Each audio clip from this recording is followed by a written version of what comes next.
क्रिकेटचं वेळ आहे त्यामुळं टीव्ही आपला वर्ल्ड कप जिंकलेला आहे ना, त्याचा आपला देखावा केलाय.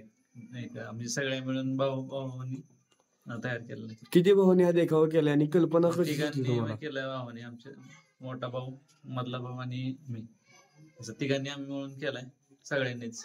या देखाव्याचा वापर कोणत्या कोणत्या गोष्टीचा केलाय? हे कसं आता टेबल्स वगैरे हे स्पीच कागद हे केलेले आहे, हे पुष्टा वगैरे, परत फाईलचं वगैरे ते हे असं हे केलंय. लाईटचं वगैरे काय ते हे पर्यावरणपूरक असं वस्तू केलेलं आहे. किती वेळ गेला हा सर्व पूर्ण देखावा? ते आठवडा म्हणजे रात्र जागरण करूनच असं कंपनीत कामावर येऊन असं सगळ्या तिघांनी असं हे केले. हे कामावर येऊनच असं संध्याकाळचं वगैरे वेळ काढून काढून असं जागरण रात्री कसं केलं.